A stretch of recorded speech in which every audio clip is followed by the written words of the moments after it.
उत्तर प्रदेश की एक जगह है मुबारकपुर थाना, और वहां एक व्यक्ति को गिरफ्तार किया जाता पुलिस के द्वारा। और जब पुलिस उसे गिरफ्तार करती है और जब पूरा छानबीन करके पता चलता है कि केस में ऐसा क्या हुआ, तो वाकई में पुलिस वाले भी हैरान थे, परेशान थे कि कैसा एक भाई अपनी बहन के साथ और 10 साल की बच्ची के साथ इस तरह का घिनौना अपराध कर सकता है। वाकई में परेशान करने वाली कहानी है, सोचने वाली कहानी है कि कैसे एक भाई अपनी बहन के साथ और भांजी के साथ उनके साथ सेक्स करके उन्हें मौत के घाट उतार देगा।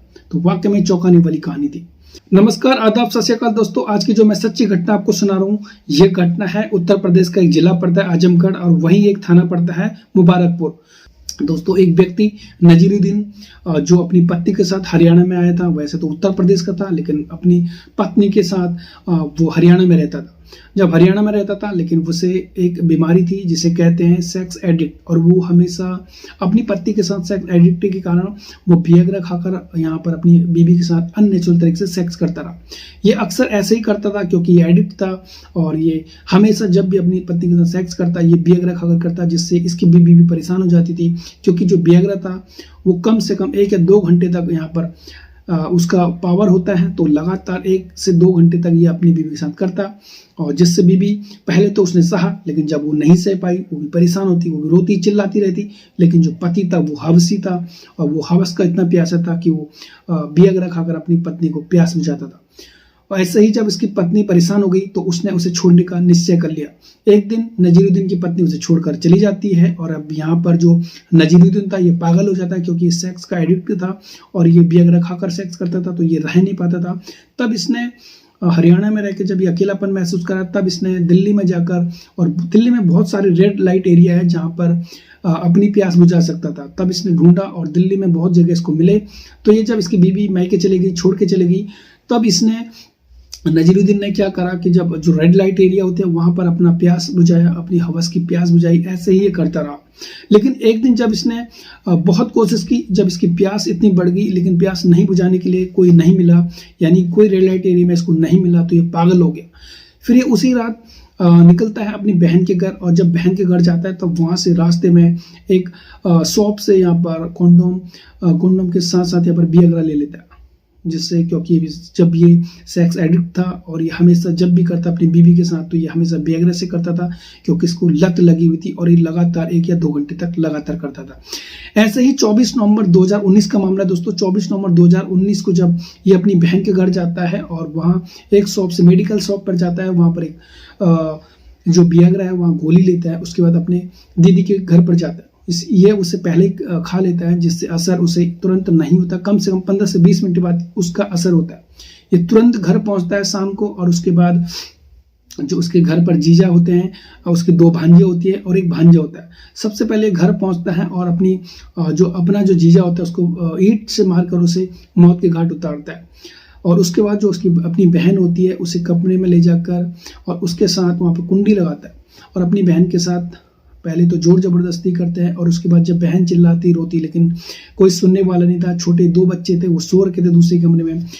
तो सबसे पहले जो नजीरुद्दीन था, इसने अपनी बहन के सब सारे कपड़े निकाले, और उसके बाद उसके साथ जोर जबरदस्ती करने लगा, और न जाने 1 या 2 घंटे तक इसने जो वियाग्रा की गोली खाई थी, लगातार 1 से 2 घंटे तक लगातार सेक्स किया।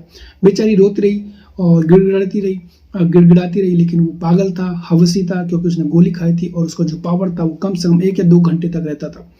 ऐसे ही उसने 1 या 2 घंटे तक अपनी बहन के साथ जब तक किया जब तक उसकी मौत नहीं हो जाती है। उसकी बहन की जब मौत हुई तब वो उससे अलग होता है, और उसके बाद आवाजें निकल रही थी, तभी उसकी भांजी, 10 साल की भांजी और जो भांजा था वो उड़ जाते हैं। शोरगुल जब ज्यादा होता है तो दोनों उड़ जाती है।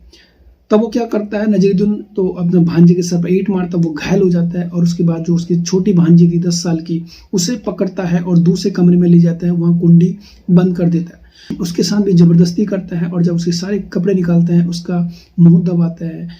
बेचारी 10 साल की लड़की रोती रहती, लेकिन जो मामा नजीरुद्दीन था उसने उसके साथ भी लगातार कई घंटे तक जो वियाग्रा की गोली थी उसके खाकर उसने उसके साथ भी तब तक करा, और जब तक उसकी भी मौत नहीं होगी। अब यहाँ पर उसने दोनों, यानी अपनी बहन और अपनी जो भांजी थी, उन्हें मौत की घाट उतार दिया। और इतना पागल था, जब उसने गोली खाई उसके बाद उसके अंदर भूख उसकी बहुत ज़्यादा बढ़ गई और उसके अंदर इतनी ताकत आ गई कि मानो वो शैतान बन गया था।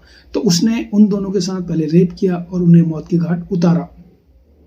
और जब भांजा को घायल किया हुआ था, फिर वो वहाँ से फरार हो जाता है। जब पुलिस के पास ये सूचना मिलती है कि जो ये भाई था, इसी ने अपने जीजा, अपनी बहन और अपनी भांजी को मौत के घाट उतारा। और जब पुलिस ने उसे गिरफ्तार किया, और जब पुलिस ने गिरफ्तार किया, जब उससे कड़ी पूछताछ हुई, तो उसने पूरा ये अपना जुर्म कबूल कर लिया। उसने कहा कि मैं सेक्स एडिक्ट हूँ और इसी के कारण मैं अपनी बीवी के साथ भी अननेचुरल तरीके से सेक्स करता था, यानी विएग्रा खाकर कई घंटों तक उसके साथ सेक्स करता। जैसे पोजीशन में मैं करता उसी पोजीशन में करता, और तब तक करता जब तक ये पावर उसकी रहती थी।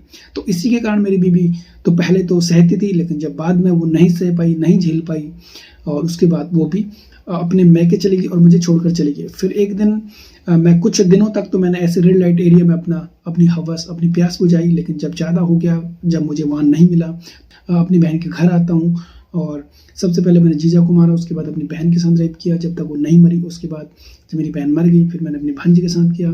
तो बस ऐसे ही मैंने किया, क्योंकि मैं सेक्स एडिक्ट था और मैं विएग्रा करके करता था, मैं पागल हो जाता था। तो जब पुलिस ने कहानी सुनी, वाकई में पुलिस भी चौंक जाती है और पुलिस ने उसे गिरफ्तार कर लिया था। और तो दोस्तों, ये थी एक ऐसी कहानी जिसने अपनी बहन को भी नहीं छोड़ा, अपनी भांजी को भी नहीं छोड़ा, एक रिश्ते को शर्मसार कर देने वाली कहानी। और ये कहानी था दोस्तों आजमगढ़, उत्तर प्रदेश, मुबारकपुर का क्षेत्र है, वहीं इसे गिरफ्तार किया था। तब इसने अपना जो जुर्म था वो पूरा कबूल करा था। तो दोस्तों, इस कहानी को सुनाने का उद्देश्य किसी का दिल को ठेस नहीं पहुंचाना है, किसी को दुख नहीं देना है, सिर्फ आपको जागरूक करना है, सतर्क करना है। सावधान रहिए, सतर्क रहिए। तो आज के लिए इतना ही, तब तक के लिए बाय।